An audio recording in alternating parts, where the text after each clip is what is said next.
Hi, Lauren K. Wyatt here, owner of loverenegades.com, and today I want to talk to you about why it's so hard to move on. So I've been talking to some people lately, some beautiful, heart-centered, loving people who are doing their best to heal from relationships that are no longer serving them. And as I say that, I kind of have to laugh at myself a bit, because when we're in heartbreak, it is really hard to see that something isn't serving us, especially when that something did once fulfill quite a purpose in our lives. So when you meet someone and you connect with them and you fall in love with them, no matter how long that relationship is, you know, whether it's a couple dates or it's like decades together, it can be really tough to let go. And this is something that I understand very much. Before I was in a relationship, well, with my husband Daniel, we've been together over 10 years now. I would have these really long, drawn out breakups that they would just go on and on and on. And now, while I haven't had romantic breakups, I have had instances where I have chosen to remove myself / break up with people that I really did love and care about, such as friends and even family members, and even some business relationships too. Yes, when you're in a business like mine, where it is like so from my heart, love is definitely a part of many business transactions that I have.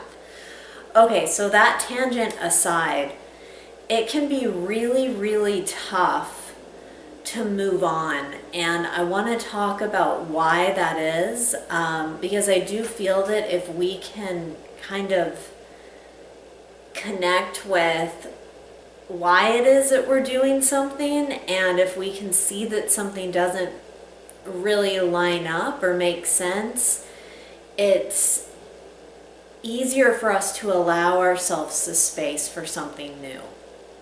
And that's the first thing here, is that when a relationship ends, even if we know it wasn't the best fit for us, even if we were treated terribly by the other person, or, you know, things happen that it gives us a sense of like, oof, like I need to leave this relationship. We could be the one who instigated the departure, or the people who are being broken up with as well.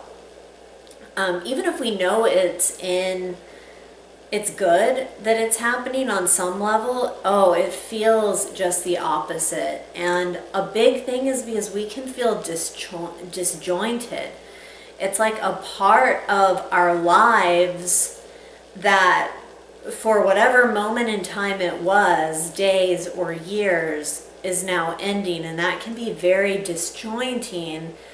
And in times of change, sometimes we want to grasp on to what we know. So that can, you know, make for phone calls and texts. And to that part, it's like, what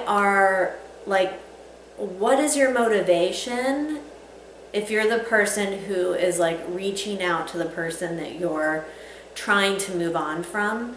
It's really great to get in touch with what your motivation is. Like, is it because you want closure? Is it because you want you want that feeling that you get, that rush that you get when you're with them? My point is, it's usually because you want something from the other person. And whenever we want something from someone else, it can really disconnect us from ourselves. So while we're calling the other person a lot, what we really need to be doing is calling in on ourselves, because somewhere in the relationship a part of us has been lost and we've given our power away. So if this is you right now, or if this has been you, or if you love someone who you're observing this happening with, the first thing is acceptance. This is what is happening. Acceptance doesn't mean you have to like it or agree with it. It's just like, okay, I get it. This is what's up. And then the next step is, instead of like grasping and reaching out and wanting something from someone else, you need to come back to you, reconnect with you. What do you need?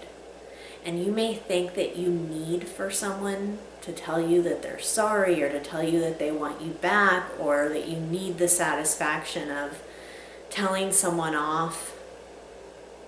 But what it really comes down to is you and what your heart needs. So give yourself a moment to connect with what that could be and what could bring you back to you. And you can even take it a step further by having a heart connection session with me. These sessions are, at the moment, they are free, and it's an opportunity for you to really connect with your heart on the experience that you want to have, the experiences that you would love to have in your relationships and other parts of your life. And it's also about the things that you no longer want. Like maybe you no longer want to be someone whose self-esteem is contingent on what other people do or do not do. Maybe you no longer want to be someone who attracts takers and energy vampires into your life. You know, maybe you want that type of madness, because it is maddening, frustrating, to stop. Whatever it is, in a heart connection, we of course get to the heart of everything, and you will get some Love Renegade wisdom and powerful guidance and advice from me on what your next steps are. So go ahead and apply for that session at my website at loverenegades.com, and here's a link that will take you right to that application page. And for the rest of your day, just want you to notice, is it time for you to call yourself back to you? Okay, thanks for hanging out with me. I'm Lauren K. Wyatt. I am the owner of loverenegades.com.